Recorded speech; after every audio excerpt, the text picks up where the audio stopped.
Bismillahirrahmanirrahim. Assalamualaikum warahmatullahi wabarakatuh. Alhamdulillahirabbil alamin wassalatu wassalamu ala taslim ala mab'uts rahmatan lil alamin sayyidina wa habibina wa qurrati a'yunina Muhammadin wa ala alihi wa sahbihi ajma'in. Subhanaka la ilma lana illa ma 'allamtana innaka antal alimul hakim. Allahumma alimna ma yanfa'una wanfa'na bima 'allamtana wa zidna 'ilman ya rabbal alamin. Rabbi shrah li sadri wa yassir li amri wahlul 'uqdatam min lisani yafqahu qawli. Bagaimana kabar Bapak Ibu? Kita lanjutkan membahas juz amma masih bersama surat At-Tariq. Sekarang kita masuki ayat yang ke-8 kalau tidak salah. Sebelumnya kita baca dulu surat Al-Fatihah bersama-sama dan surat At-Tariq bersama-sama.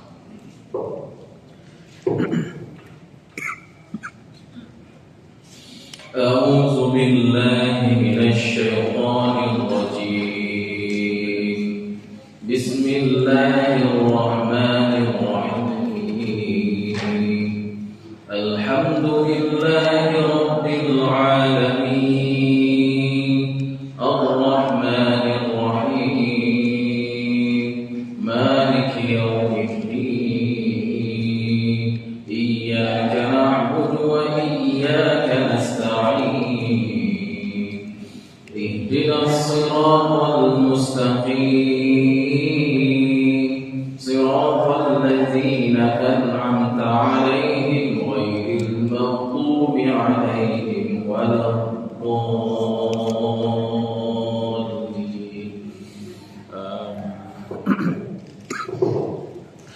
Bismillahirrahmanirrahim. Was-samaa'i wat-tariqi wa ma adraka mat-tariq.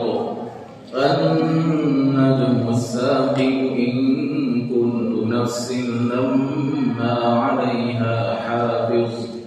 Falyanzuril insanu mimma khuliqa. Khuliqa min ma'in dafiq. Yakhruju min baynis sulbi wat-tara'ib. Innahu 'ala raj'ihi laqadir. Yawma tubla as-sarair. Fama lahu min quwwatin wa la nasir.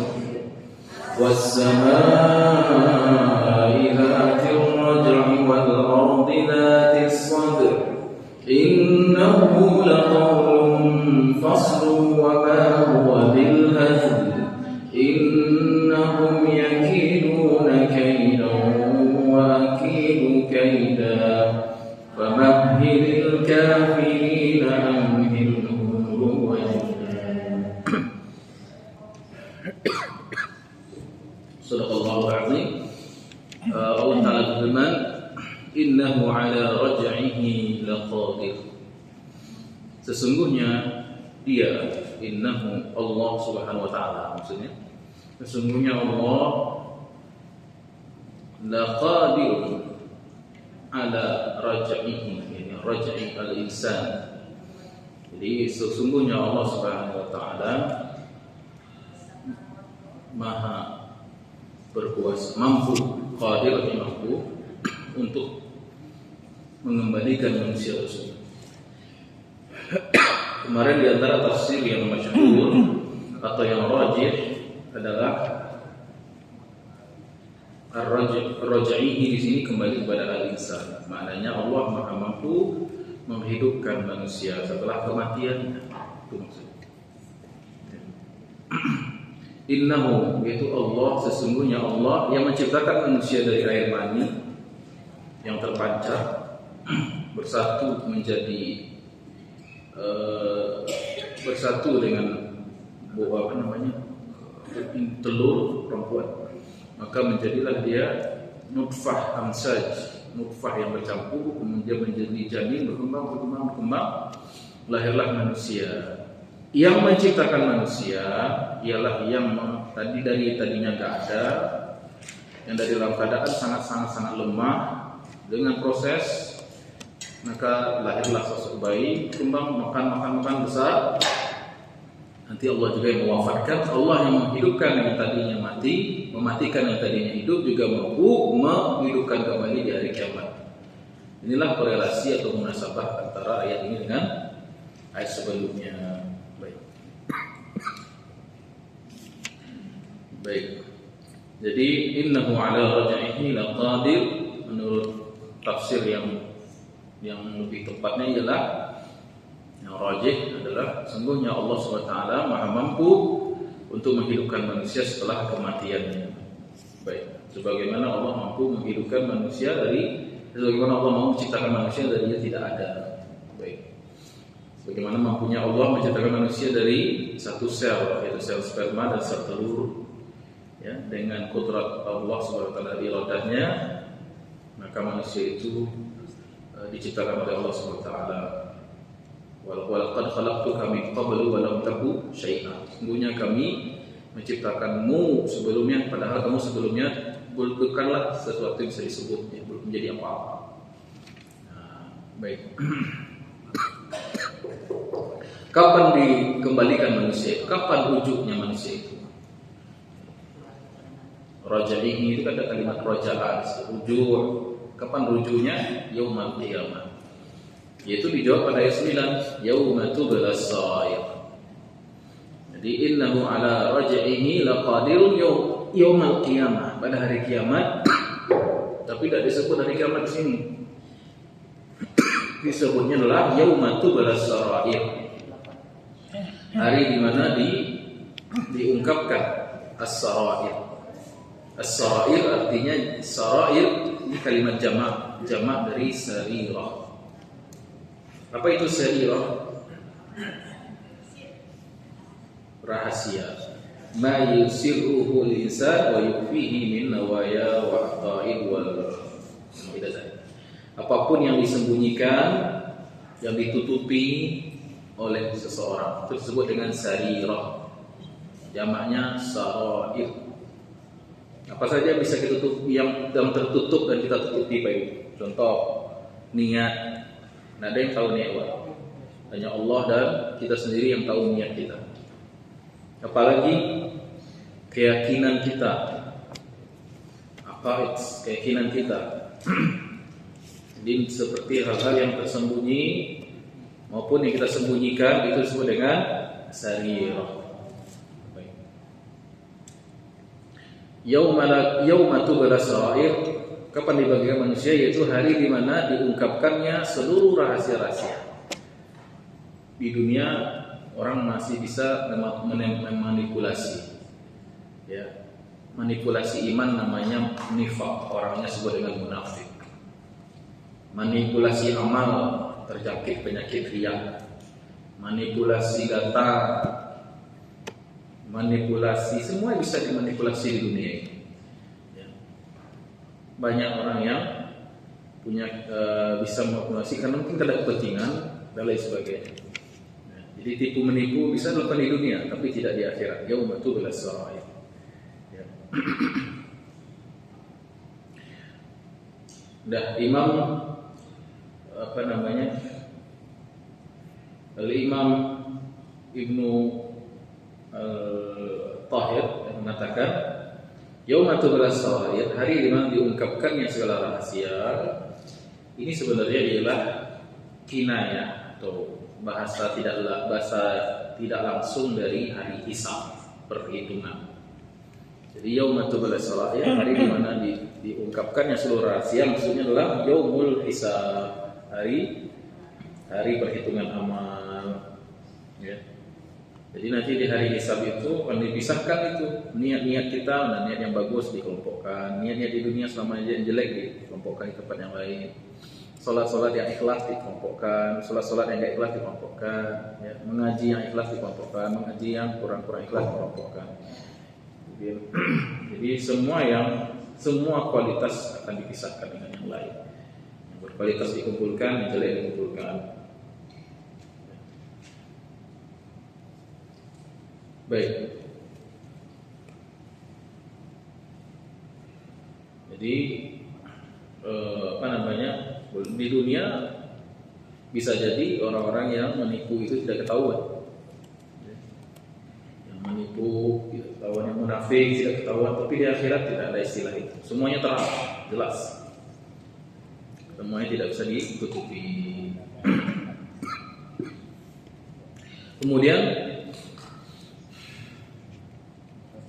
makanya dari sini apa tugas kita Pak Ibu?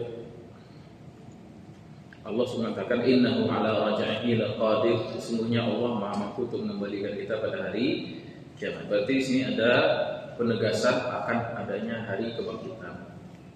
Maksudnya kehidupan ini bukan kehidupan dunia saja. Kehidupan dunia hanya sementara dan dibangkitkan kita di tempat pulang selama-lamanya. Kemudian kalau sudah dibangkitkan pada hari kiamat, maka semua yang kita sembunyikan bisa diungkap oleh Allah Subhanahu wa ta'ala. Baik. Kecuali mereka yang sudah bertaubat. Orang yang dihisab ringan, tidak disebutkan aib-aibnya. Maka itu kita doa kepada Allah, Allahumma sattar, ya sattar, ya sattar, wahai yang menutup. Ya. Jadi dalam menutup ini ada ilmunya juga. Tadi kan disinggung masalah aurat ya. Ada aurat badan, ada aurat waktu. Ada yang mesti diungkapkan, ada yang mesti disembunyikan. Di antara yang wajib kita sembunyikan itu ya, di antara yang boleh kita ungkapkan itu adalah amal-amal yang sifatnya faraid, fardu. Seperti sholat 5 waktu, gitu kan. Sholat Id, sholat Jumat, tidak boleh sama bapak mau sholat Jumat malu semua orang, segan, di rumah kelas sholat Jumat, karena supaya menjaga diri supaya ikhlas, malu sholat Jumat di rumah, begitu Pak ya. Itu juga dengan sholat Id, sholat Id di kamar, kenapa? Takut ria, tidak bisa. Namanya ada sesuatu yang ditampakkan, ada yang disembunyikan. Dia sholat berjamaah ke masjid, dia harus keluar gitu untuk menampakkan itu. Terus ada yang disembunyikan. Apa yang disembunyikan itu aurat, pakaian menutup aurat kita. Yang disembunyikan lagi apa? Aib dan dosa masa lalu. Aib dan dosa masa lalu. Jangan pernah berbangga dan mudah menceritakan. Pak Ustadz tahu nggak dulu Ampuku Pareman Gadang? Lah sekian orang yang merampok, sekian perempuan yang saya tiduri katanya. Bangga ya. Ini kisah nyata nih. Ada yang bertobat tapi cerita terus tentang aib-aibnya. Makanya saya tobat Ustaz, karena saya bosan sama dosa-dosa itu. Berarti tobatnya belum diterima kalau alasannya bosan. Alasan itu menyesal. Kalau orang bertobat alasannya bosan tidak diterima, tapi menyesal baru dia diterima. Kemudian apalagi yang harus disembunyikan, dosa orang lain yang kita ketahui. Ya, mau tidak mau kadang karena kita bermedia sosial ya. Karena wak buka Facebook, karena wak buka TikTok, wak buka macam-macam, Instagram. Boleh nak mudah ini Gen Z. Gen Z tanpa media sosial kayaknya bukan Gen Z. Ya, milenial tanpa medsos rasanya tidak milenial, tidak sah milenial. Tapi yang saya lihat lebih banyak pula ibu-ibu buka Facebook daripada anak muda. Dan karena kita bermedia sosial, maksud saya begini. Terkadang kita melihat sebuah kemungkaran, dosa besar yang lagi viral itu, saya tidak sebut orangnya di mana ya. Pokoknya ada pembunuhan. Ya, 2 orang bercakap sama 10 orang, mati sampai orang. Kejadian di sini, negeri Samawa. Ya, sehingga tersebarlah foto yang bersangkutan, nama-nama korban, keluarganya. Saya tanya sekarang Pak Ibu, pembunuhan, membunuh atau dibunuh, pecakak itu dosa besar, dosa kecil? Dosa besar. Lalu kenapa kita suka men-share berita-berita begitu? Jadi hal yang mesti ditutup itu kalau kita tahu itu aib dosa orang, jangan pernah dibicarakan, diam saja, diredam saja. Kecuali memang kita pihak yang berwajib, kita orang-orang yang mengurus itu, misalnya pihak keamanan, polisi dan lain sebagainya, atau intelijen atau intel. Sebenarnya kalau kita melihat kemungkaran dan kita tahu pelakunya itu orang Islam pula, itu kita tutup dan minta ampunkan kepada Allah Subhanahu wa ta'ala. Yang berhak mengungkap itu hanya Allah. Yauma tubulas sarair. Yang berhak mengungkap itu adalah Allah Subhanahu wa taala. Orang yang suka yang paling parah itu membuka aib sendiri dan dosa sendiri tadi saya bilang di awal. Padahal Allah sudah menutupi. Ya. Jadi kata Rasulullah SAW bersabda, setiap orang yang berdosa pasti dimaafkan. Kullu ummati mu'afah. Setiap umatku pasti dimaafkan oleh Allah. Illal muzahirun, kecuali orang yang senang memperlihatkan itu, orang yang menjahatkan dosanya itu. Jadi antara bentuknya lah malam tadi dia melakukan dosa, pagi dia cerita ke kawannya, bro, tak tahu enggak tadi malam saya ngapain ini. Padahal dia tidur dalam keadaan Allah tutupi aibnya, sementara di siang hari dia buka, dia sorot, dia share, dia bagikan bahkan di media sosial. Ya. Maka salah satu yang menghambat seseorang itu ditolak tobatnya karena dia mujahirun, menjaharkan bangga dengan sarair yang dia ungkapkan itu. Baik. Tapi tadi lagi stressing saya, siap Bapak Ibu ya, nanti kalau ada nampak berita kemukakan, mungkin ada orang yang berselingkuh, jangan buat campur macam itu tuh gitu. Bisa nonton berita, tinggalan ibu, apa tuh selingkuh? Orang berzina itu kan dosa besar, kenapa disebar-sebar kan? Jadi sikap kita itu tidak menyebarkan. Kalau sampai ke kita, dah stop ke kita, kemudian kita mohon ampun kepada Allah. Bahkan para aulia jamak dari wali. Bahkan para wali Allah itu, kalau melihat ketahuan sama dia orang berdosa, dia yang nangis. Dia yang mohon ampun kepada Allah dengan sungguh-sungguh, ya Allah, kasihan hamba-Mu ini, ampuni dia si fulan ini, tutup aibnya ya Allah. Nangis mereka. Jadi para aulia itu kalau melihat orang berdosa itu tidak menjudge, tetapi dia menangis meminta ampun untuk si fulan itu. Itulah lembutnya hati para kekasih Allah. Nah, kalau kita belum sampai ke taraf itu, minimal kita redam, tidak usah kita sebar-sebarkan ya. Nah, sudah aku jangan kepoli buat cari berita, nah, kan gitu. Siapa yang bunuh?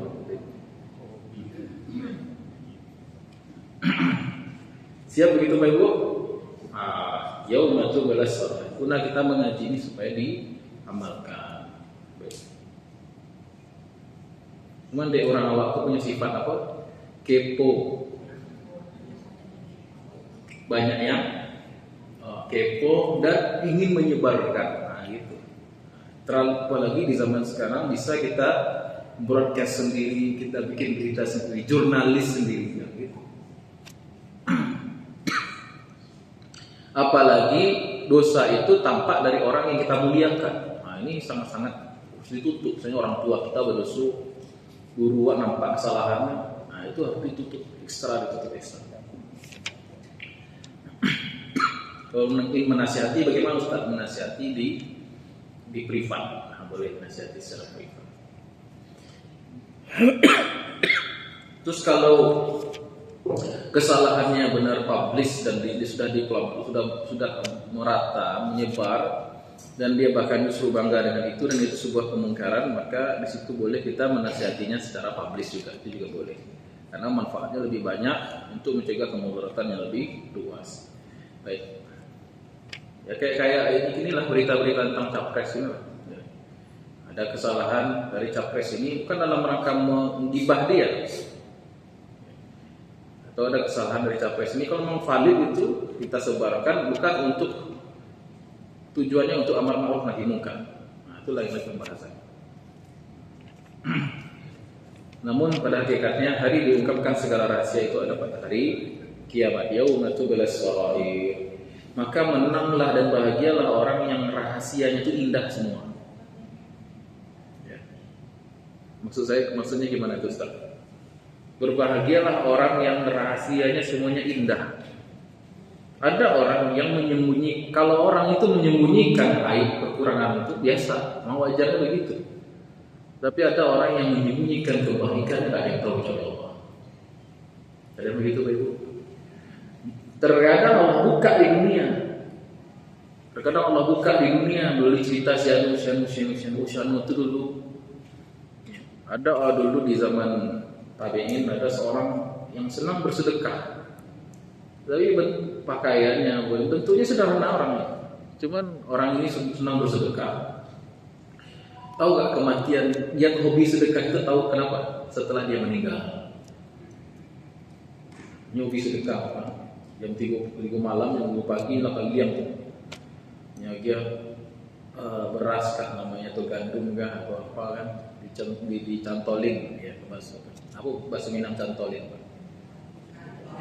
Digantung. Digantung di setiap pintu-pintu rumah orang miskin, janda dan lain sebagainya. Maka ketika beliau meninggal, maka semua orang kehilangan mana yang berikan kita makanan. Ternyata si Anu yang meninggal dunia. Ya. Tapi terkadang ada rahasia itu yang Allah enggak hanya dia Allah tahu. Di dunia enggak ada yang tahu itu. Maka yauma tubulas sarair, hari di mana diungkapkan seluruh rahasia, maka orang yang paling bahagia adalah orang yang rahasia hidupnya semuanya indah. Semua rahasianya itu tentang kebaikan, hubungan dia dengan Allah beres. Rahasia. Itu disebut dengan sirul asrar, rahasianya para wali. Jadi para wali itu punya banyak rahasia sama Allah. Jadi nanti dibukanya di hari akhir. Di dunia nggak tahu. Tapi terkadang bisa dibukakan oleh Allah sedikit ya. Sebagai bisa kabar gembira. Baik.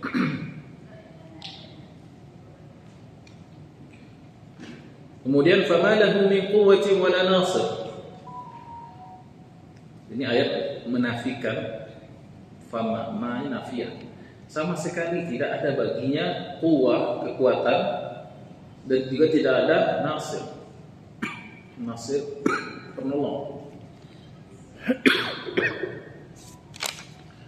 Baik, berarti hari di mana diungkapkannya seluruh rahasia, maka celakalah orang yang di dunia tipu menipu, maka rahasianya dibongkar ketika itu. Maka ayat ini kata ulama adalah berkaitan mengenai orang kafir, khususnya bagi kufar, bagi orang-orang kafir. Ya. Mereka sama sekali tidak punya dua hal, satu quwwah, satu nasir. Mereka fama lahum min quwwah, sama sekali mereka tidak punya satu quwwah, kekuatan. Yang kedua, nasir. Kekuatan, mereka tidak punya kekuatan dari diri sendiri. Dan tidak punya nasir di luar diri mereka. Di kekuatan mereka tidak punya itu ya. Jadi orang kalau meninggal dunia dalam keadaan kafir, maka dia kehilangan dua hal. Pertama, quwwah dari diri dia sendiri, kekuatan dari diri dia sendiri. Kemudian nasir, penolong dari luar dirinya. Bagi apa itu kekuatan? Apa itu kekuatan? Al-quwwah. Nah, kalau orang beriman masuk ke alam akhirat, dia punya quwwah dan dia punya nasir. Dua-duanya punya dia. Orang beriman kalau masuk kampung akhirat, dia punya dua hal. Pertama quwwah, yang kedua nasir. Sekarang kita punya Pak Yopi Nasir. Pak Yopi namanya apa? Yopi Nasir. Iya. Iya. Pak Robi juga, Pak Robi Nasir. Jadi orang beriman masuk kampung akhirat punya dua. Pertama punya quwwah, dalam dirinya dia punya kekuatan, ya. Dan di luar dirinya dia punya penolong, nasir. Saya kasihlah speaker, Pak.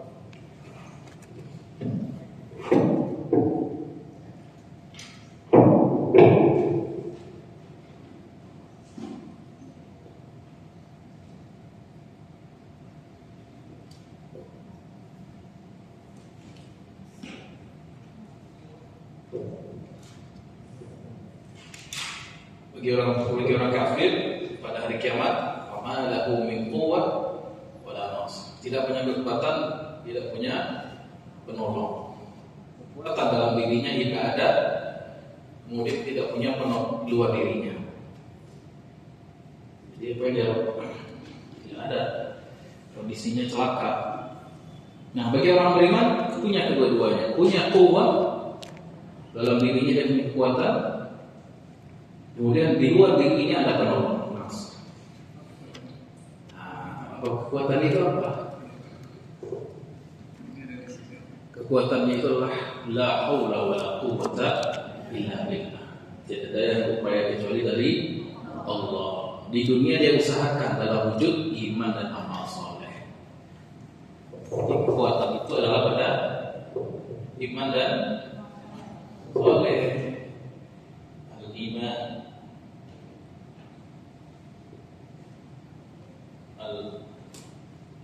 al-amal as-salih. Jadi kekuatan itu ada dua, kekuatan dalam diri ya.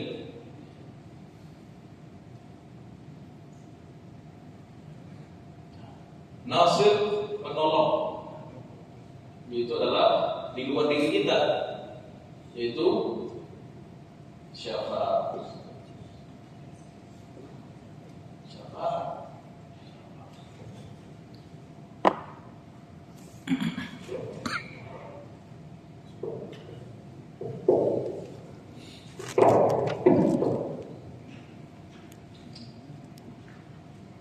Malah kata sebagian ulama, orang yang meninggal dunia tak bawa iman dan tak bawa amal soleh seperti orang yang menyeberangi lautan luas tanpa bawa apa-apa. Kira-kira boleh sampai ke? Enggak, yang ada tenggelam, mati, binasa, celaka ya. Nah, maka perahu kita itu adalah iman dan amal soleh. Dua-duanya tidak bisa iman saja tanpa amal soleh, tidak bisa amal soleh tanpa iman. Baik. Iman ibaratkan keyakinan batin dalam diri kita, amal soleh ibaratkan pengamalannya, aplikasinya. Iman adalah keyakinannya, amal soleh adalah perwujudan iman tersebut. Nah, kalau orang sudah beriman dan beramal soleh, insya Allah datang bantuan juga yang ketiga, yaitu syafaat. Ya. Bantuan dari yang datang dari luar diri kita di hari akhir disebut dengan syafaat. Syafaat ini banyak jenisnya. Saya ulang-ulang. Syafaat dari Nabi SAW disebut dengan syafaatul uzma, syafaat yang paling padat, syafaat yang paling besar. Kemudian dengan syafaatul aulad, syafaat yang diberikan oleh anak-anak turunan, doa-doa mereka, sedekah mereka atas nama kita, orang tuanya, amal soleh mereka, juga amal jariah buat orang tua. Beruntunglah kalau ibu bapak punya anak soleh-solehah, meninggal saja masuk dalam kubur, batu didorong oleh kekuatan dari doa anak soleh. Mereka mengaji ibu yang bahagia, mereka yang belajar bapak yang sejahtera di dalam kubur. Itu sudah dikatakan oleh Nabi SAW, ya Allah, kenapa saya begitu banyak fasilitas dalam kubur, derajat saya naik terus, dan saya biasa-biasa aja. Karena istighfar anakmu, karena Al-Quran anakmu, karena puasa anakmu. Ada syafaat dari orang tua, sebaliknya ada syafaat dari orang tua. Jadi orang tuanya ada yang soleh, yang soleha, yang ulama, itu bisa jadi syafaat bagi anak-anak. Atau syafaat dari anak kita yang meninggal sebelum balik. Atau syafaat dari orang tua kita atau leluhur kita, atau famili kita yang usianya sudah 90 tahun, pun namanya syafaat orang lain. Pernah kita bahas waktu menafsirkan surat At-Tin. Jika kata Nabi, jika seorang itu sudah berusia 90 tahun dan dia muslim, maka dia diizinkan Allah memberikan syafaat oleh sekian puluh anggota keluarga. Atau syafaat ahli syuhada, syafaatnya orang yang meninggal di jalan Allah, itu juga memberikan syafaat 70 anggota keluarganya. Atau syafaatul Quran, syafaatnya Quran yang dia baca ketika di dunia. Atau syafaat para ulama, atau syafaat orang-orang soleh, karena setiap orang mukmin bisa memberikan syafaat 2 atau 3 anggota temannya. Itu disebutkan dalam kitab Tazkirah, silakan dirujuk tentang syafaat lengkap. Ada syafaat surat per suratnya ada syafaat. syafaat surat Al-Waqi'ah, syafaat surat Al-Mulk, syafaat surat Al-Baqarah, syafaat surat Ali Imran. Nah, itu disebutkan. Iqra'ul Quran, kata Nabi, bacalah Quran, fa innahu ya'ti yaumal qiyamah syafi'an li ashabihi. Nah, pada hari kiamat dia datang sebagai memberi syafaat.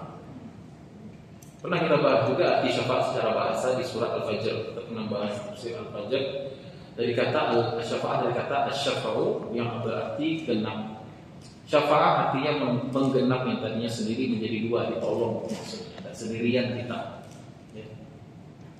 Jadi syafaat jenisnya sangat banyak sekali. Dan itu bisa diraih kalau beriman dan beramal soleh. Jadi ambil ini dapat semua, tak ambil ini hilang semua, begitu. Awas yang Inggris. Ambil ikut dapat soleh. Jadi kalau kita mengambil iman, otomatis kita ambil amal soleh. Kalau kita ambil amal soleh, otomatis dapat syafaat dengan izin Allah. Tapi kalau kita tak mau beriman, pasti tak bisa beramal soleh. Dan bisa beriman soleh tidak dapat syafaat. Amalahu min quwwatin wala nasir. Baik. Jadi ketika diungkapkan ayat itu, kan sambungan ayat ini kan apa? Sebelumnya yaumatu bela as-saif. Hari di mana diungkapkan seluruh aib dosa maksiat. Misalnya orang kalau datang persidangan, dia tersangka, terdakwa tersangka, terbukti secara meyakinkan karena pasal sekian banyak. Kira-kira apa yang bisa membela dia? Kan itu butuh pembela ya, butuh sesuatu yang membebaskan dia dari tuntutan. Jadi hari di mana seluruh dosa aib diungkapkan, dosa legalin, karena pasal banyak banget, dosa banyak banget. Tentu kita berharap pertolongan dan tentu kita berharap kekuatan bisa membebaskan kita dari dampak dari hukuman itu, dampak dari perbuatan yang telah disebutkan itu. Tapi bagi orang kafir, fama ada min quwwatin wala nasir. Baik. Kemudian,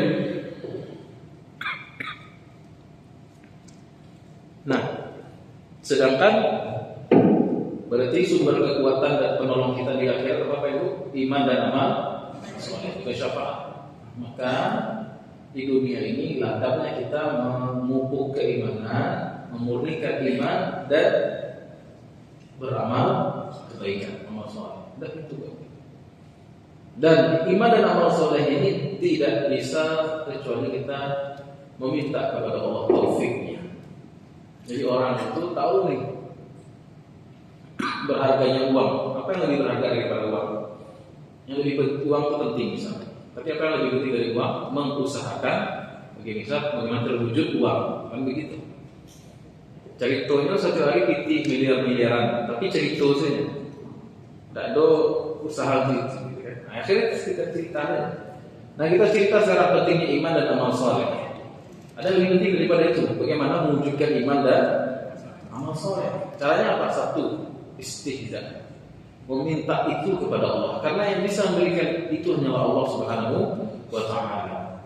Makanya kita memohon ihdinas siratal mustaqim. Berikan kami jalan yang lurus ya Allah. Di cara pertama istihza, meminta, mengemis-ngemis kepada Allah, ya Allah, ya muhawwil, ya muqallibal qulub, tsabbit qulubana ala ta'at. Kita minta tasbih, penguatan dari Allah Subhanahu wa Ta'ala. Terkadang begini, kita tahu bahwasanya sholat malam itu fadilahnya luar biasa. Kita tahu bahwasanya bersedekah itu fadilahnya luar biasa. Kita tahu bahwasanya baca Quran itu fadilahnya luar biasa. Tapi kadang-kadang kita tidak mampu, bukan? Ada begitu? Kadang-kadang kita merasa mampu kita. Berarti kita belum mendapatkan taufik, inayah. Baru sekedar tahu saja, tapi kita tidak dimampukan oleh Allah. Makanya untuk mendapatkan quwwah, kuncinya adalah istihda. Kalimatnya ialah la haula wala quwwata illa billah. Tidak ada sumber kekuatan daya dan upaya kecuali dari Allah, maka minta kepada yang punya. Jadi minta kepada yang punya hidayah itu Allah Subhanahu wa Ta'ala. Baik. Kemudian lanjut ke ayat berikutnya, was-samaa'i dzatil raj'i wal ardi dzati sad'i. Jadi ada sumpah di tengah-tengah surat. Surat ini sebenarnya sudah diawali oleh sumpah, ya, was-sama'i wat-tariq, kan begitu. Kemudian diulang lagi Allah bersumpah demi langit, tapi kali ini bukan dengan tariq. Awalnya was-sama'i wat-tariq, demi langit dan demi bintang yang ada di langit itu. Pada sumpah yang kedua ini demi langit, ada apa dengan langit? Zati ar-raja. Zati ar-raja, yaitu langit yang memiliki ar-raja. Ar-raja'u di sini secara bahasa artinya yang kembali atau pengembalian. Dari kata raja' yang kecil. Ya. Jadi langit yang memiliki kembali, sesuatu yang kembali. Nah, Ibnu Abbas radhiyallahu anhu menafsirkan yang dimaksud ar-raja'u di situ adalah sesuatu yang kembali itu adalah hujan. Ya. Maka wasama di situ artinya adalah awan. Karena sama secara bahasa kullu ma sama wa ittafa, setiap yang ada di atas tinggi sesuai dengan langit. Jadi wasana'i demi langit yang memiliki hujan maksudnya. Berarti langit awan di sini maksudnya, awan yang memiliki hujan, ya. Dalam ayat yang lain as-sahab as-siqal, hujan yang atau awan yang berat. Jadi kalau bayangan kita atau saya ya, bayangan saya dengan bayangan saya itu awan itu ringan, Pak. Waktu kecil, waktu TK kan awan itu ringan, gitu. Kayak busa, mas cuci kan penyasar, ada busa kayak gitu awan. Bayangan saya begitu. Ternyata tidak. Tahu ada beberapa berat awan. Awan itu bukan ringan, awan itu tahu beratnya berapa? Tahu Pak? Ratusan ton. Awan itu beratnya, kalau jenis awan tertentu itu bisa 300 ton lebih beratnya. Dan awan itu 300 ton, bayangkan itu barangkali truk. Dan awan itu bisa datang suatu daerah dikirim oleh angin. Kira-kira berapa kekuatan angin bisa mendorong barang seperti itu? Tentu lebih kuat lagi. Baik. Terus awan itu berat kenapa? Mengandung bibit air. Berarti bibit air yang naik juga besar. Yang membuat bibit air naik itu juga sinar matahari. Berarti kekuatan sinar matahari juga besar. Jadi ketika Allah mengatakan was-sama'i dzatir raj'i, demi awan yang mengandung air, itu proyek besar, itu bukan gampang itu. Air ujung-ujungnya buat siapa? Buat manusia. Nah, gitu. Jadi syukur nggak kamu dengan nikmat air yang kamu minum itu, tahu? Afara'aitumul ma'a allazi tashrabun? Tidakkah kamu perhatikan air yang kamu minum itu? Ya. Di kitanya datang dengan elegan, begini bentuk. Di kitanya bentuknya dengan sangat yang bagus. Tahu, kalau kita bisa menghargai sesuatu, Ibu, kalau kita tahu prosesnya. Karena kita nggak tahu proses tersebut dan tak mau tahu, akhirnya kita tidak menghargai, dianggap biasa. Padahal itu luar biasa. Ambo dulu sampai gini kadang-kadang masih suka mengeluh kalau masakan itu tidak lama. Wah, aku garam banget. Tapi dicoba mana masak kurang, tak pandai loh. Coba kita mau ingin tahu proses sesuatu, maka kita akan respect, hormat dengan sesuatu itu. Apapun itu profesi dan apapun itu bentuknya. Jadi kalau bicara tentang air, ya was-sama'i dzatir raj'i, demi awan yang mengandung hujan. Itu bicara tentang diri kita sebenarnya, Pak. Karena diri kita ini 70% air. Jadi seolah-olah mengatakan, "Hai manusia, kamu mau pikir gak? Kamu itu gak bisa apa-apa kecuali Allah yang ngasih apa-apa." Ini tafsir menurut Ibnu Abbas radhiyallahu anhu, ar-raj'u maknanya al-matar, hujan. Ya. Mau bangga kayak apa kita? Pencapaian kayak apa kita? Allah tahan hujan di mana? selesai peradaban secanggih apapun enggak.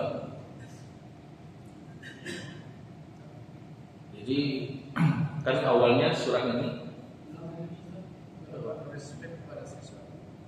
gimana Pak?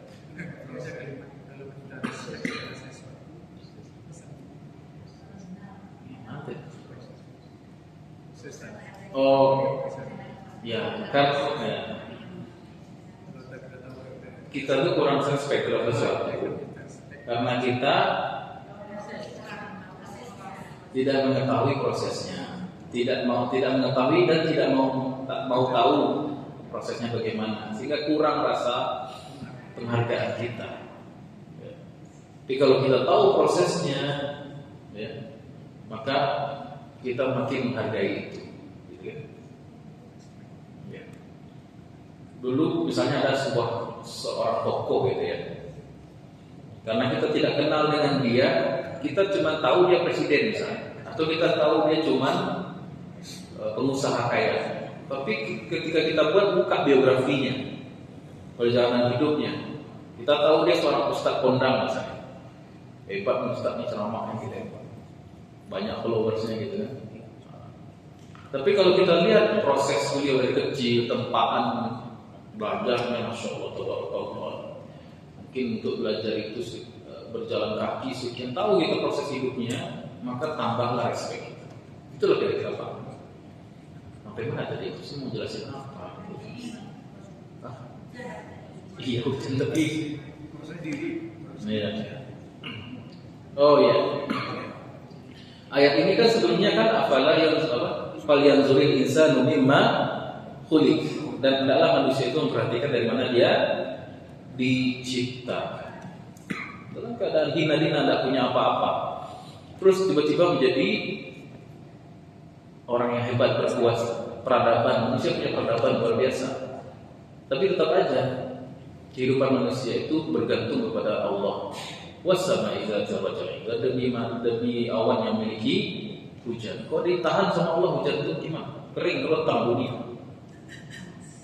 panas dan sebagainya, habis air. Ada yang di sini air sumur di rumahnya Bang? Ada air sumur? Ada. Ada yang pump? Ada yang pump juga. Dulu pas banjir itu saluran pump yang di itu tuh putus masalah. Ya Ibu ya. Bingung mau mandi minum gitu ya. Jadi ayat ini menganjurkan kita untuk mentadaburi karunia-karunia Allah yang kelihatan simple, sederhana, padahal itu tidak sederhana. Gitu ya. Kalau awak bertamu ke rumah orang, kita bertamu ke rumah seorang, disajikan teh taluan misalnya, mau kasih awak ke orang tuh. Nah, padahal teh talu itu bahannya kok dicabut cik komponen oleh Allah. Ayah nak doa kira tak teh talu nama telur kocok nak lo dah telur bergulu itu baru teh talu. Kita mampu berterima kasih kepada orang yang menyajikan teh talu kepada kita, tapi kita jarang bersyukur kepada Allah. Ya kan Bu ya? Padahal yang diolah orang, yang diberikan oleh orang itu kan dari Allah asalnya. Apalagi 70% dari tubuh kita berasal dari air. Kita nggak ada artinya itu kalau nggak ada air. Air itu datang dari khazanahnya Allah, dari as-sama was-sama'i dzatil raj'i. Baik. Di sini para ulama juga mengkaji makna ar-raj'i itu secara bahasa sebenarnya sesuatu yang bolak-balik. Ya. Kalau kita belajar ilmu biologi ya, proses terciptanya hujan itu kan adalah sebuah proses apa namanya? Apa? Sirkulasi. Saya lupa istilahnya. Hah? Tahu? Kondensasi? Enggak, apa namanya? Proses semuanya itu apa namanya? Hah? Metamorfosis bukan begitu. Metamorfosis mah ulat jadi kupu-kupu. Ya intinya itu adalah pokoknya paham ya. Maksudnya terciptanya air hujan itu melalui proses yang terus berputar. Ya. Ya. Jadi air menguap ke atas, air lautan menguap, kemudian menjadi tersimpan di awan. Awan semakin menebal, makin tebal awannya, makin hitam warnanya, makin banyak bibit airnya. Kita sebut tadi beratnya sampai ratusan ton, didorong oleh angin juga perintah dari Allah. Kemudian di mana target hujan, situlah hujan terjadi. Air jatuh, air jatuh ke bawah, diserap lagi oleh tanah, diserap oleh tumbuhan, menjadi air tanah, dikonsumsi, mengalir lagi, nanti pembuangannya ke sungai. Lihat, awak memang mati ayam berhasil, kok buang ayam selokan kan? Nanti kumpul di bandar, di sungai nanti ke muara ke laut lagi, begitu seterusnya. Ya. Berapa kali sayang Allah, berapa perputaran jutaan ton air, ya. Dan tidak ada yang mampu sampai sekarang yang datangkan itu. Baik. Kemudian ulama juga membahas ar-raj'u secara dikembalikan ke makna bahasa itu sesuatu yang berputar, sesuatu yang berputar,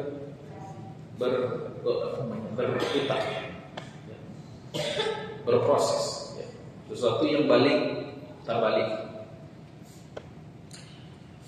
Dan itulah salah satu hikmah dari Allah menciptakan dan hikmah dan manfaat dari penciptaan langit. Baik, langit itu mempunyai sifat bolak-balik, tempat bolak-baliknya banyak hal. Di antara yang bolak-balik itu adalah ternyata malaikat. Wan nazi'ati gharqa wan nashitati nashta was-sabihati sabha. Fas-sabiqat, mereka bolak-balik terbang cepat, bolak-balik mondar-mandir langit. Jadi apa yang datang dari langit turun ke bumi, naik lagi ke langit, bolak-mandir. Tapi atas izin Allah. Ada yang terperangkap di lapisan ozon. Jadi sinar kosmik, gelombang-gelombang yang berbahaya yang menyebabkan kanker kanker kulit itu ternyata diblok sama yang namanya lapisan ozon. Jadi langit itu memang menjadi medan tempat bolak-baliknya banyak hal. Rajul. Di antaranya adalah malaikat. Malaikat yang diizinkan Allah untuk menembus langit bumi. Tapi manusia tak bisa menembus langitnya Allah kecuali dengan sultan, dengan kekuatan. Nah, surah Al-Rahman Allah Ta'ala firman, ya ma'syaral jinni wal ins in istata'tum an tanfuzu min aqtari samawati wal ardh fanfuzu la tanfuzu illa bisultan. Wahai jin dan manusia, jika memang mampu silakan tembus penjuru-penjuru langit itu, kata Allah. Ya. Silakan tembus, tidak akan bisa ditembus kecuali dengan sultan, dengan kekuatan. Ya. Begitu juga dengan sinyal HP kita ini, Pak Ibu. Sinyal HP ini ternyata pantulan dari lapisan langit paling bawah. Radio, radar itu semuanya pantulan. Nah, di situ difahami, dari situlah muncul pemahaman ini muncul dari pentadaburan dari kata raj'u oleh sebagian ulama. Baik.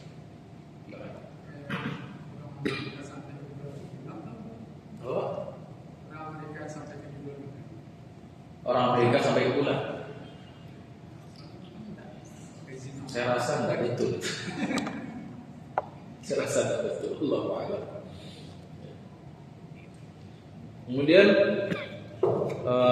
wal ardi zatis sadr, dan demi bumi yang memiliki as-sadr. Apa itu sadr? As-sadr maknanya asy-syaqqu. Dia masdar bermakna maf'ul, ai al-masdu'u anhu, sesuatu yang terbelah. Jadi demi langit yang memiliki hujan, demi bumi yang memiliki sesuatu yang terbelah. Maksudnya ialah tanaman-tanaman. Jadi as-sadaqah itu maksud secara tidak langsung, maknanya ialah tanam-tanaman. Tanaman-tanaman itu kan dari benih ya, dari bibit itu dari benih. Benih masuk ke tanah, terjadi penyerapan air di situ, kemudian merekahlah itu berbiji, maka tumbuhlah di situ karena masih ada simpanan makanan dari biji itu. Kemudian ada rangsangan dari ada air, masuknya air, maka tumbuhlah namanya kan cikal bakal itu bakal caleg. Hah? Nah, campah. Campah itu mau keluar kan dia membelah tanah. Membelah tanah itu disebut dengan asyak atau apa? As-sadaqah. Ya. Dan itu pekerjaan Allah. Petani yang rajin. Petani cuma menanam, udah memilih bibit yang bagus. Nanti yang menumbuhkan, membelah bumi itu adalah Allah Subhanahu wa Ta'ala. Fa'aikum ma tahrusun, tidak akan perhatikan apa yang kamu panen itu, kata Allah. Antum tazra'unahu am nahnu zari'un. Kamu yang bertani atau kami yang sebenarnya petani, kata Allah. Baik.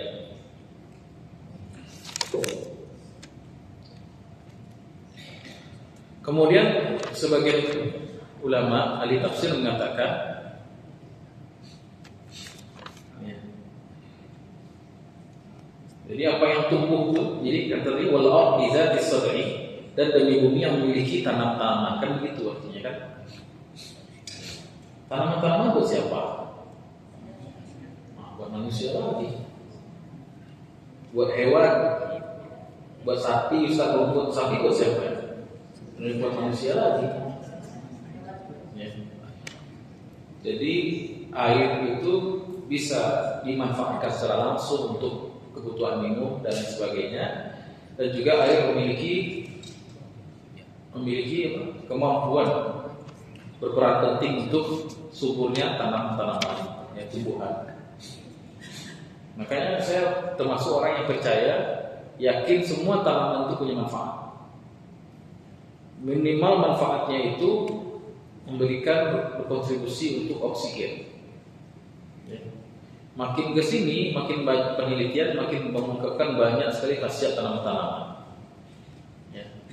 Dulu kita tidak paham itu, ada tanaman di got, bentuknya kayak sirih tapi kecil-kecil, tahu ya, di Wandakali.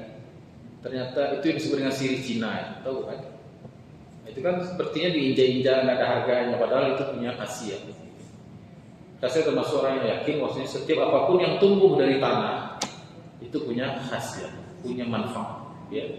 Terus diteliti. Ya. Ada yang khasiatnya sudah maklum dan ada yang belum tahu, gitu kan? Kalau yang maklum aja contohnya padi, jelas. Gandum, jagung, lele, itu makan-makanan. Ada yang sifatnya manfaatnya dari sisi medis, pengobatan. Ada yang manfaatnya dari sisi estetika, keindahan. Ada yang manfaatnya banyak, medis juga, estetika juga, kadang-kadang itu kebutuhan pangan dan lain sebagainya. Minimal tanaman itu berkontribusi untuk oksigen. Baik. Kemudian sebagian ulama mengatakan, kenapa Allah SWT bersumpah was-sama'i dzatir raj'i, demi langit yang memiliki awan, kemudian demi bumi yang memiliki tanam-tanaman. Dikatakan ini adalah kinayah, kiasan. Langit yang memiliki air itu diibaratkan seperti seorang laki-laki, ayah. Sedangkan bumi itu diibaratkan seperti yang memiliki tanaman tadi, diibaratkan seorang ibu untuk perempuan. Baik. Kaitannya dengan ayat sebelumnya itu, waliyanzuril insanu mimma khuliq. Sedangkan kau merhatikan bagi manusia dari bagaimana proses kau diciptakan. Ya. Itu min ma'in dafiq. Khuliqa min ma'in dafiq, dari air yang terpancar. Sebagaimana juga hujan turun dengan lebatnya. Kemudian mengenai bumi tumbuh subur. Lahirlah di situ buah-buahan. Lahirlah di situ hal-hal yang bermanfaat. Ya. Maka di sini terdapat takrim, ya, kemuliaan Allah terhadap manusia. Masa kalah sama hewan, sama apa namanya, tanam-tanaman gitu kan. Ya, dari air bisa mereka menumbuhkan hal-hal yang bermanfaat. Dan manusia juga begitu, sob. Dari air mani yang terpancar itu masuk ke rahim, kemudian berbuah deh, menjadilah manusia. Seharusnya manusia juga menjadi pribadi yang bermanfaat. Mereka bisa memberikan sesuatu yang bermanfaat. Baik. Innahu laqaulun fasl.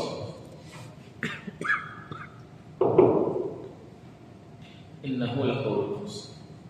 Dan menariknya apa itu? Sebelum masuk ke ayat ini, innahu laqaulun fasl. Yang menariknya di sini ialah was-sama'i zatir raj'i. Diibaratkan seperti laki-laki yang memiliki air mani. Bahwasanya tanaman-tanaman yang dimakan itulah sumber air, jadi saripatinya menjadi air mani. Jadi kalau ingin menjadi laki-laki yang subur, ya, salah satunya kuncinya adalah menjaga makanan. Makanan yang kita makan bagi laki-laki akan berbuah menjadi, akan disimpan menjadi air, air sperma.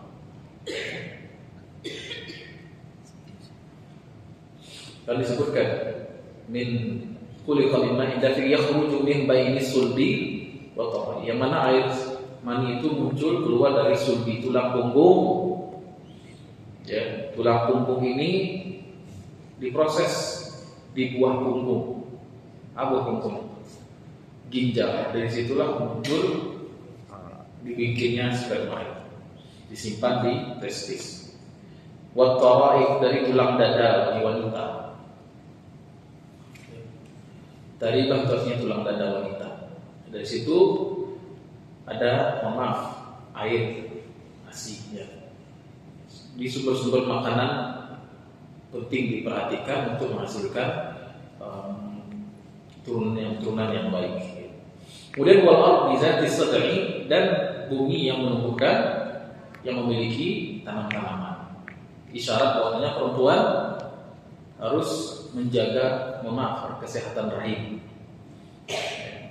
Karena kalau kata Al-Quran, fa'tu harsakum anna syi'tum, datangilah ladangmu itu, maksudnya istri-istri. Datangilah istri-istri itu anna syi'tum, sesuai yang kamu inginkan. Jadi harsakum, fa'tu harsakum, datangilah ladangmu.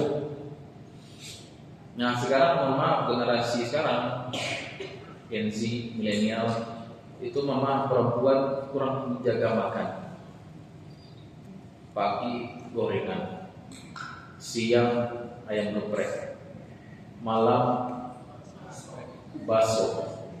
Ke tengah malam makan dulu ya Indomie, mie instan. Sehingga sekarang banyak penyakit yang mengenai rahim perempuan, miom, ditandai sebenarnya dari haid tidak lancar. Kayaknya saya menganjurkan ya, sangat meminta kepada pengantin baru tuh jangan hamil dulu sebelum cek kesehatan. Ya. Ini pengalaman pribadi soalnya. Saya anak pertama saya itu prematur, anak pertama saya lahir 1 kilo, ya, 1 kilo pas, kecil, perjuangan, ya.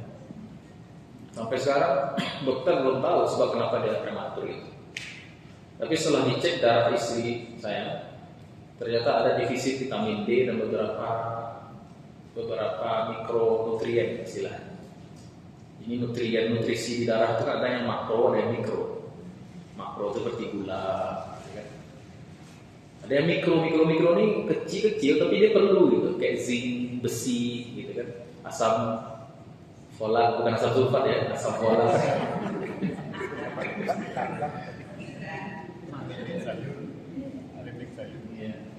makan belimbing sayur boleh, sayur. Saya tidak apa-apa ngit lampu. Jadi asam folat. Jadi wahai perempuan, ibu-ibu yang punya anak tadi atau yang masih berkeinginan punya anak, coba dicek dulu kesehatan, cek darah. Ya. Zaman dulu beda zaman kini. Ini banyak zat pewarna, gitu, pengawet. Kalau zaman dulu ibu-ibu nak dogenya pakai asam folat tuh, lah iya kadang nak 10 saya gagal. Ya.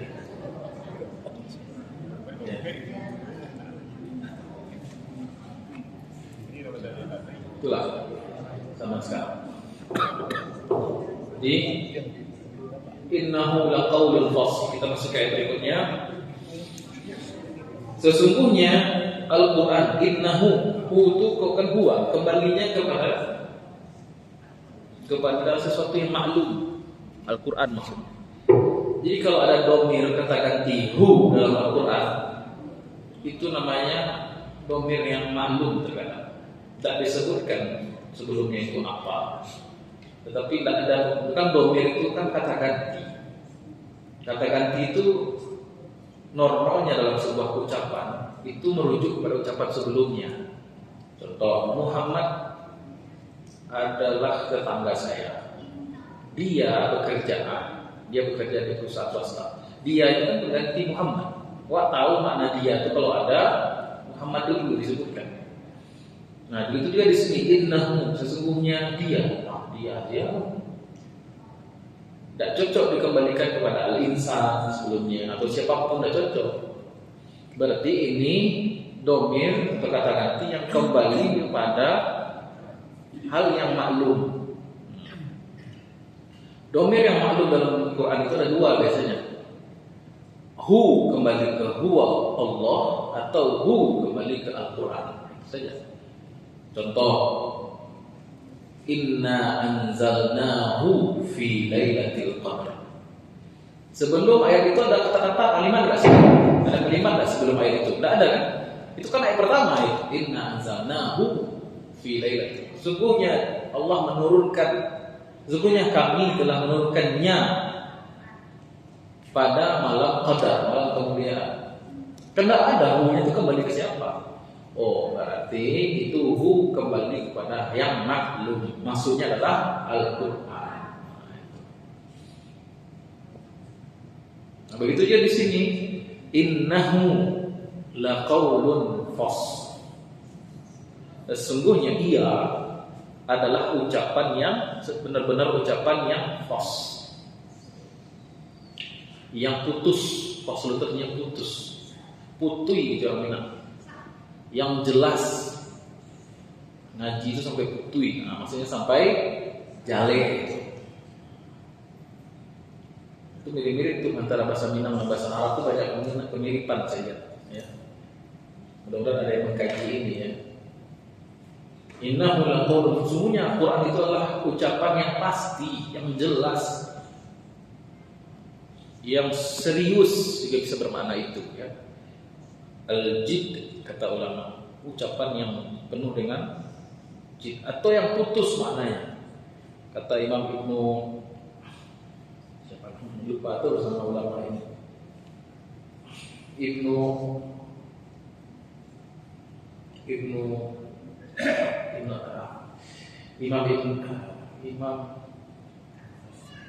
Katsir bukan.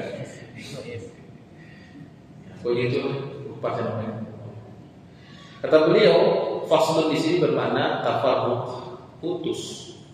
Al-murad annahu yafsilu bainal haqqi wal batil. Maksudnya ialah sesungguhnya Al-Quran ini ucapan yang benar-benar memutus, memisahkan antara hak dan batil. Itu maksudnya. Makasih tadi.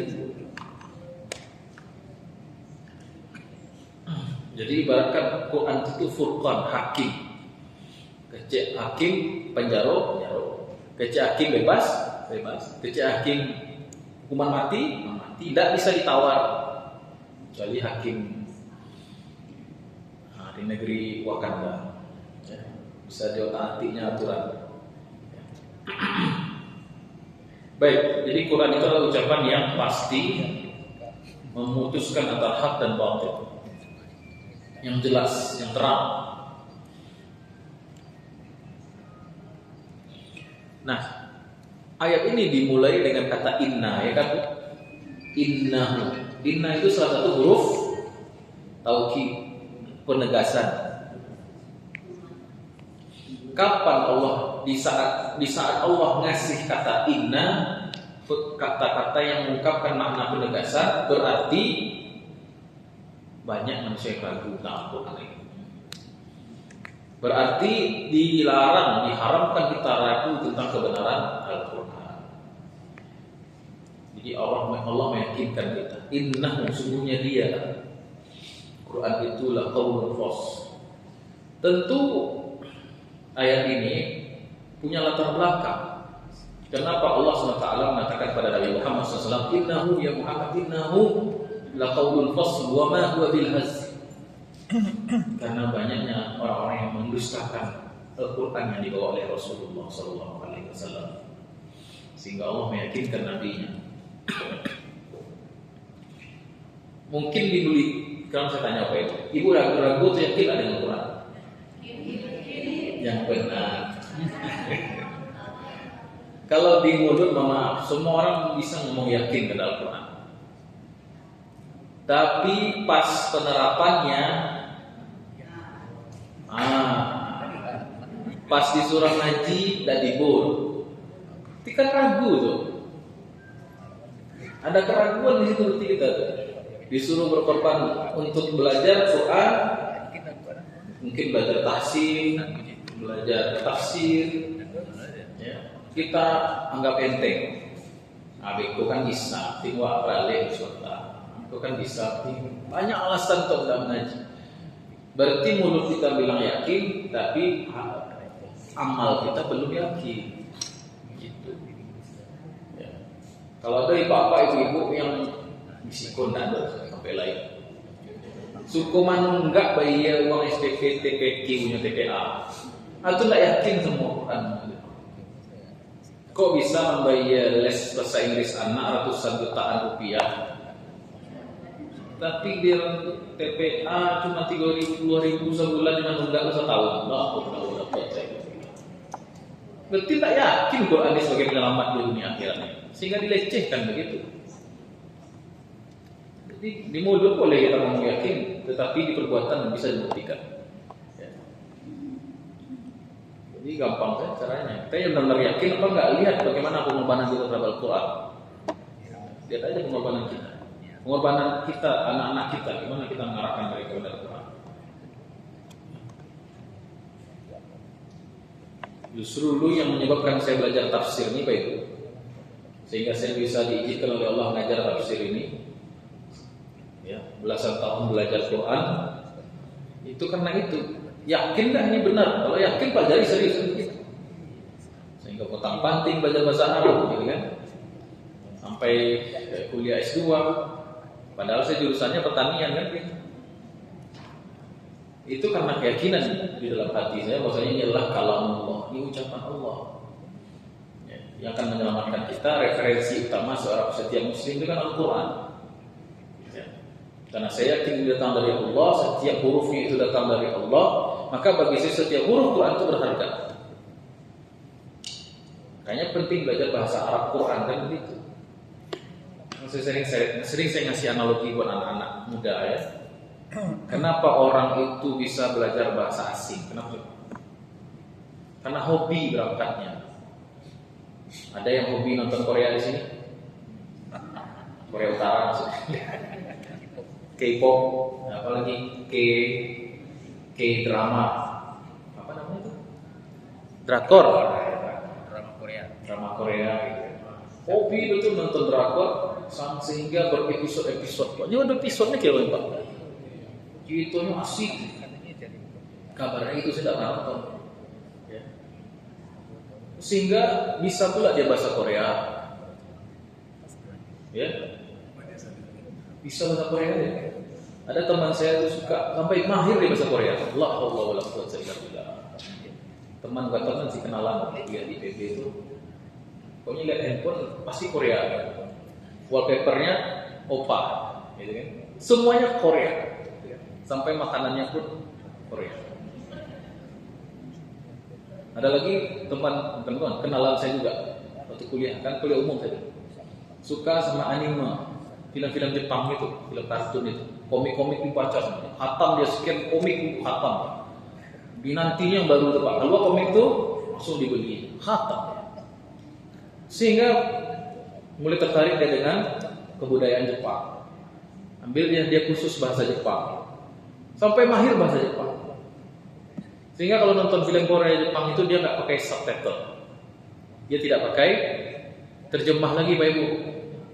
Langsung dia. Sekarang saya tanya, ada enggak orang hobi baca Quran sampai bisa bahasa Arab? Ada, tapi jarang. Saya hobi baca Quran sampai bisa saya bahasa Arab. Nah gitu, jadi keimanan kepada Al-Quran itu tidak di mulut. Ya, sebenarnya iman itu semuanya, iman kepada Allah, iman kepada Rasulullah, iman kepada hari akhir, iman kepada Al-Quran, iman kepada malaikat, iman kepada qada wal qadar. Itu bukan masalah lisan, itu masalah qalbu dan pembuktian. Gitu kan? Makanya disebut arkanul iman, bukan arkanul Islam. Kalau arkanul Islam, formalitas Islam, la syahadat wa, la Islam tuh, la sholat wa, Islam tuh, orang Islam. Tapi iman tunggu dulu, harus ada kesungguhan di dalam qalbu dan pembuktian, perjuangan, pengorbanan. Gitu kan? Nah, itu beda iman dengan Islam. Baik. Baik.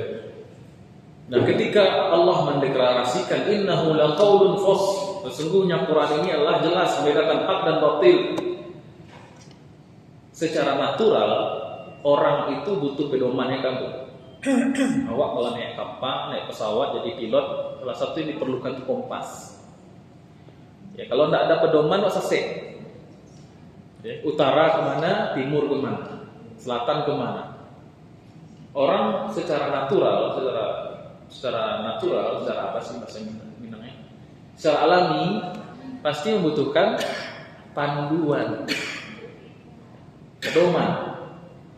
Kalau tak berpedoman namanya binatang itu.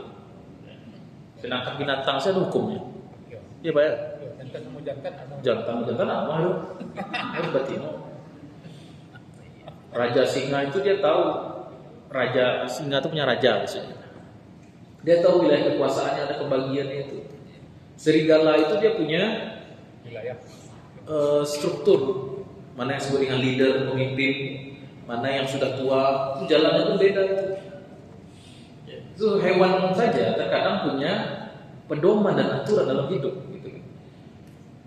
Nah, apalagi manusia, maka kehidupan bebas itu sebenarnya konyol. Baik.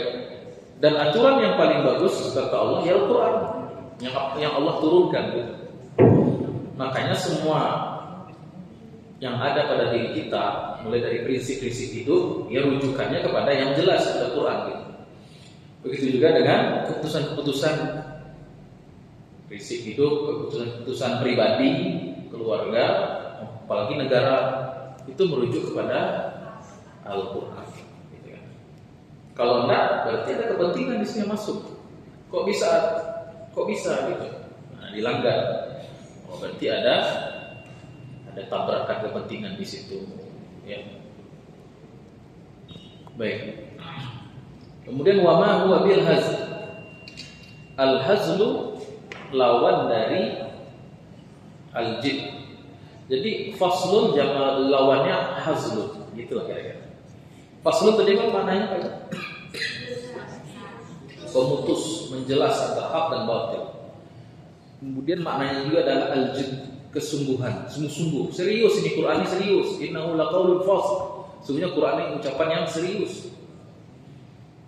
Wa ma huwa bil haz, dan dia bukan sesuatu yang main-main. Hazl berarti maknanya adalah lawan dari jid, lawan dari serius, yaitu al mizah wal la'ab, candaan dan permainan. Jadi tidak serius lah Ibarat. Jadi untuk menegakkan sebuah definisi, ini dalam ilmu logika ya, atau ilmu bahasa Arab ya, ilmu logika mantik. Jadi untuk menegakkan sebuah definisi itu harus dua sisi. Definisi itu artinya pembatasan. Harus dua sisi. Yang pertama sisi positifnya. Yang kedua negasinya, penegasiannya. Kalau bahasa Indonesia Arabnya isbat dan nafi. Ada yang diisbat dan ada yang dinafikan daripadanya. Air ini bersih, tidak tercemar. Nah, gitu. Air ini bersih, murni. Itu kan ucapan isbat, penetapan. Tapi belum cukup terkadang. Kita harus berikan lagi sebuah definisi yang menyokong, menguatkan. Air ini tidak tercemar. Tidak tercemar itu melengkapi definisinya. Itu kira-kira. Ketika Allah mengatakan Quran innahu laqaulun fasl. Ini Quran itu sifatnya fasl. Kemudian disempurnakan definisi Quran itu wa ma huwa bilhas, sama sekali dia tidak main-main. Awak melarang anak misalnya di rumahnya belajar. Belajar yang sungguh-sungguhnya, nah itu baru ungkapan isbat. Untuk melengkapi nasihat kita, jangan banyak nonton HP, main HP. Nah, itu. Barulah sempurna dia, tujuan kita itu sempurna. Nah begitu dia Quran. Halo? Tuh, serius mana? Baik. Wa ma huwa bilhaz. Dan Quran itu sama sekali bukan sesuatu yang main-main. Ya. Jadi apa yang Allah bilang serius, kita harus anggap serius. Apa yang Allah bilang main-main, jangan kita seriusin. Yang main-main kata Allah jadi kalau Al-Quran kata Allah itu serius. Nggak ada main-main yang Quran itu sebenarnya kata Allah. Berarti apa yang Allah bilang serius, wah main-mainan, bagaimana?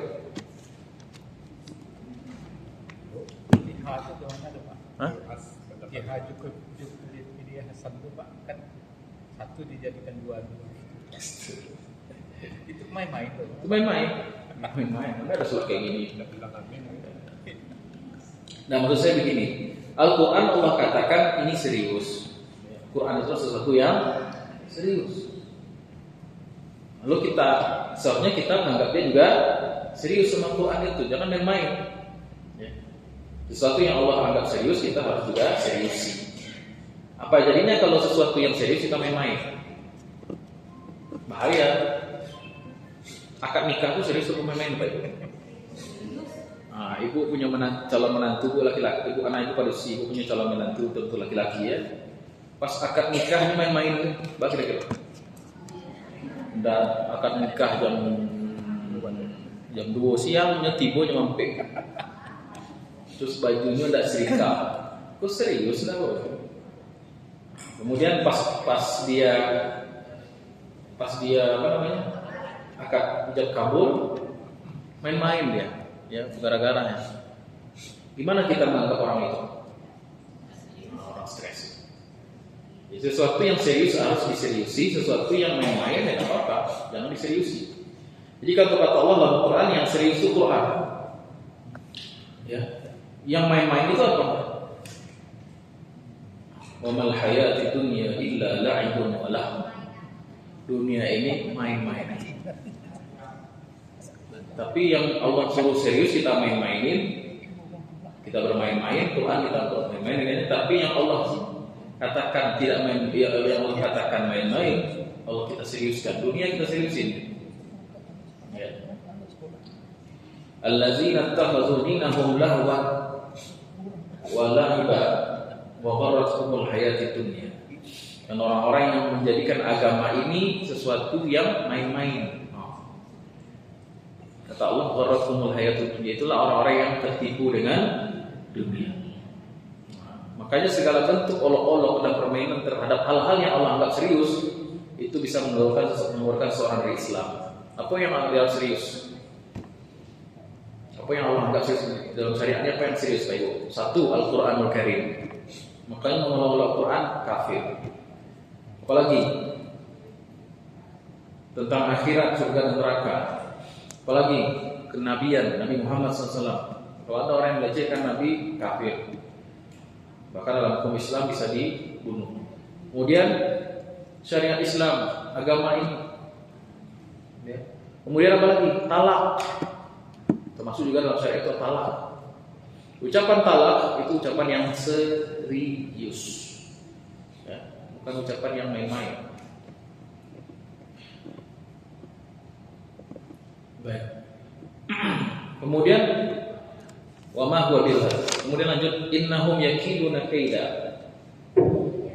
Innahum sesungguhnya mereka, siapa mereka di sini? Orang kafir yang meragukan Al-Qur'an, yang dengannya Allah mengatakan innahu laqaulun fasl. Wahai Muhammad, ini Qur'an serius. Mereka mengatakan Qur'an ini asatirul awwalin, karangan orang citu-citu teman dahulu sih. Bikinan karya sastra Muhammad. Ya. Katakanlah pada mereka, ya Muhammad, innahu laqaulun fasl wa ma huwa bil hadzal innahum. Sesungguhnya mereka orang-orang kafir itu yakiduna kaida. Yakidun ini fi'il mudhari'. Senantiasa. Orang-orang kafir itu Allah kasih tahu sifat mereka dalam ayat ini. Apa itu? Senantiasa berbuat makar. Al-kaid, apa makna al-kaid? Kaidan di sini sebagai maf'ul mutlaq, artinya benar-benar. Sesungguhnya orang-orang kafir mereka itu senantiasa berbuat kaid. Al-kaidu apa maknanya? Al-makru, makar. Apa itu makar? Apa itu kaid? Ikhfa'u qasdid dar. Ikhfa'u qasdid darri wa izhari khilafihi. Yaitu menyembunyikan maksud yang jelek lalu menampakkan yang bagus. Itu disebut dengan kaid atau al-makr. Sungguhnya orang-orang kafir itu punya kebiasaan apa? Orang-orang kafir yang harbi, ya, menyerang Islam, itu senantiasa berbuat kaid, yaitu menyembunyikan tujuan-tujuan yang jelek lalu menampakkan yang bagus-bagus. Ya. Ya. Pencitraan boleh jadi. Jadi di sini Nabi Muhammad SAW diberitahu oleh Allah Subhanahu Wa Taala, wahai Muhammad, orang kafir itu senantiasa berusaha untuk menghancurkan Islam. Maka sebagai orang Islam kita harus lakukan, jangan pernah merasa aman dari makar-makar orang kafir. Jangan pernah merasa aman dari tipu daya mereka. Baik. Kemudian wa akiru kaidah, langsung dibalas oleh Allah. Dan aku yang akan menipu. Apa menipu ya? Maksudnya di sini hati-hati di sini memahaminya ya. Sesungguhnya mereka terus melakukan tipu daya. Kaidah tadi itu. Al-kaidah. Wa akiru kaidah. Aku sendiri yang melakukan kait tadi itu. Apakah di sini ulama akidah membahas akhirnya? Apakah di sini bermakna Allah itu maha tipu daya? Tidak. Allah SWT tidak menipu. Allah SWT mengembalikan tipuan mereka. Maksud bagaimana firman Allah, yukhadi'una Allah walladzina amanu wa ma yakhda'una illa anfusahum wa ma yash'urun fi qulubihim marad. Dan orang-orang munafik itu berusaha menipu Allah dan menipu orang-orang beriman, padahal mereka menipu diri mereka sendiri, sedangkan mereka tidak sadar. Disebabkan kenapa? Fi qulubihim marad. Jadi hati-hati menisbatkan sifat-sifat yang buruk kepada Allah. Allah Maha Penipu berarti? Tidak. Allah mengembalikan, baca tafsir. Allah mengembalikan tipu daya yang mereka lancarkan itu. Baik. Maka kalau namanya orang berjuang Bapak Ibu, ayat ini mungkin tidak terlalu terasa sama kita karena kita tidak melakukan sebagaimana perjuangan Rasulullah.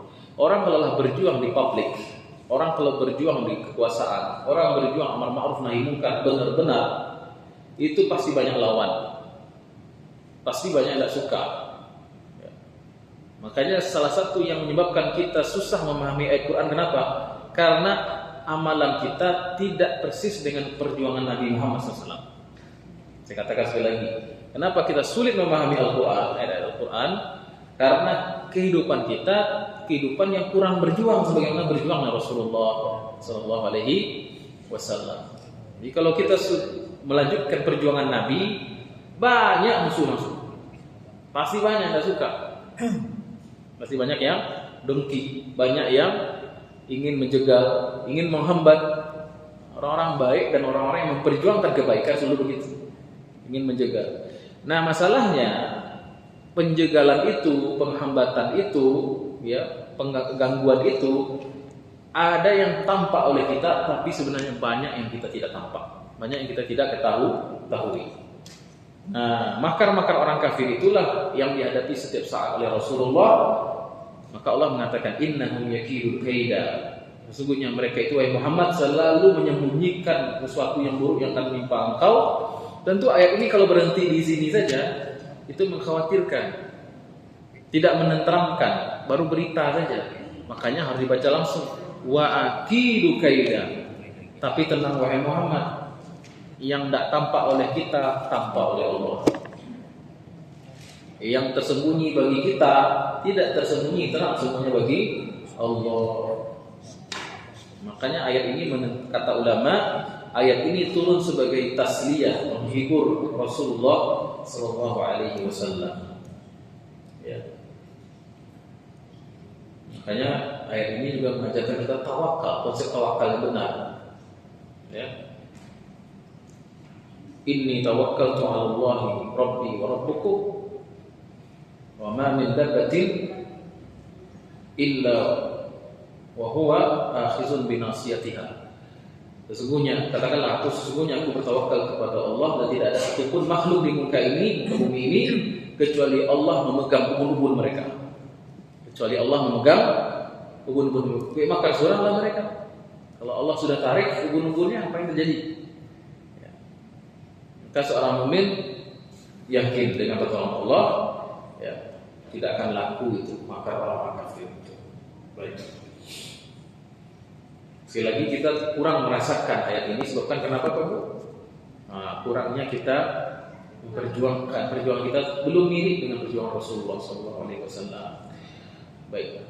Jangankan perjuangan Nabi, perjuangan menjadi kepala daerah, kepala negara yang jujur dan baik, wah itu banyak yang menjegal. Jangankan perjuangan Nabi, ya, perjuangan menjadi orang yang caleg saja, kalau memang niatnya lillahi ta'ala melawan kezaliman, ya. Saya bukan orang yang tipikal apatis atau pesimis dengan orang-orang yang mencaleg. Nah, orang yang kalau mencaleg lillahi ta'ala itu pahala luar biasa, ya, menegakkan keadilan, menolak kezaliman, bagus. Ya, kalau sudah kita masuk ke kancah itu, ya sudah banyak yang meninggal. Baik. Kemudian kata Allah menutup surat ini, famahil al-kafirina, karena kalimat mahil itu fi'il amr berakhir dengan sukun bertemu alif lam pada kalimat kafirin, maka dilebur menjadi kasrah. Famahilil kafirina amhilhum ruwaida. Mahil artinya adalah berasal dari kata tamhil, maknanya inzar, tunggulah, berikanlah penangguhan. Berikanlah mereka penangguhan, orang-orang kafir itu wahai Muhammad. Maksudnya apa? Tidak boleh terburu-buru mendoakan laknat kepada orang-orang kafir. Sabar dalam berjuang. Dalam namanya jadi ada waktunya nanti hukuman Allah datang pada mereka. Ya. Kemudian satu ya. Berikanlah mereka penangguhan wahai Muhammad, artinya tidak boleh kita terburu-buru berdoa laknat kepada orang kafir. Ya.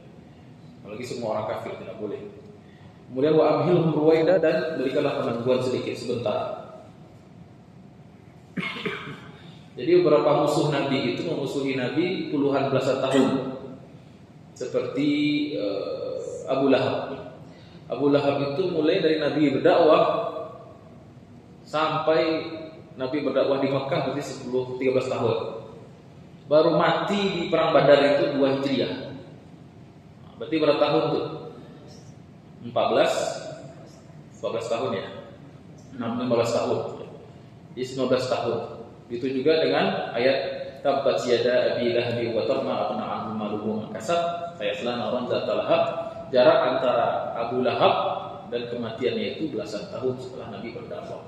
Tapi ada juga yang tadinya memusuhi Nabi luar biasa, Abu Sufyan malah masuk Islam pada peristiwa Fathu Makkah. Baik. Yang kedua maknanya ialah kalau Allah menunda hukuman bagi orang kafir, itu sebenarnya wujud penundaan yang menipu mereka. Itu disebut dengan istidraj. Ya. Dan sebenarnya ruwaida itu maksudnya qalila, sedikit. Dan kehidupan dunia ini sebenarnya sedikit. Innahum yarawnahu ba'ida wa narahu qariba. Dan mereka orang kafir melihat akhirat itu jauh kali. Padahal akhirat itu sangat dekat. Nah, jadi kalau orang kafir menentang Allah ketika hidupnya beres semua, berarti menunjukkan itu istidraj dari Allah Subhanahu wa taala. Famahilil kafirin amilhum ruwaida. Baik. Ada pertanyaan Pak Ibu? Silakan. Silakan Bu. Ya silakan Bu. Itu Ibu yang di sebelah dulu.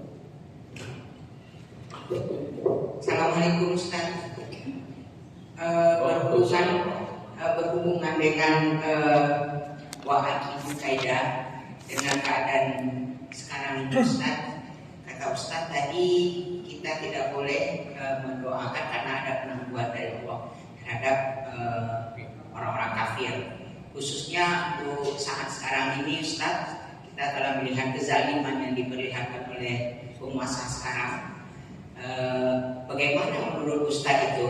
Tidak boleh kita mendoakan dia atau bagaimana Ustaz? Maknanya bukan melarang kita berdoa kepada mereka, ayatnya harus lurus. Tentu kalau melihat orang kafir yang jelas memusuhi Islam, kita boleh mendoakan kehancuran bagi mereka, dan harus. Maksudnya di sini adalah wa mahilhum, jangan mendikte Allah. Pokoknya harus azab mereka sendiri, itu maksudnya. Kalau mendoakan kita harus mendoakan.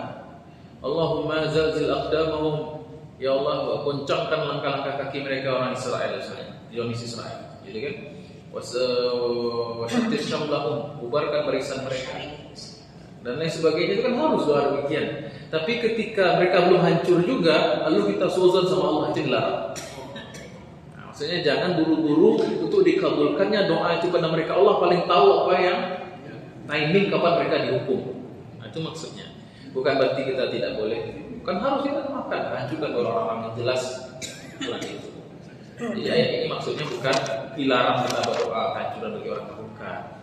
Itu bagus ditanyakan supaya lurus deh, supaya benar ya. Maksudnya kita doa saja, tetapi jangan sampai terkesan kecewa. Ya Allah, Israel tak hancur, doa sekian ribu umat Islam, juta miliar orang Islam tak hancur Bani Israel. Bukan kita yang tahu timingnya kapan dia hancur itu. Hanya Allah Subhanahu wa taala, itu maksudnya. Syukran Ustaz. Baik.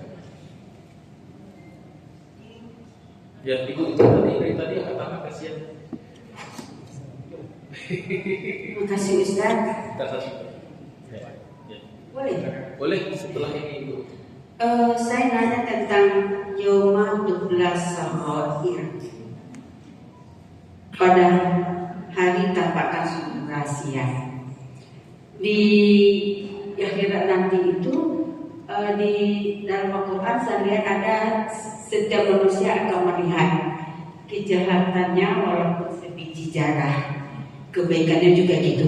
Ya.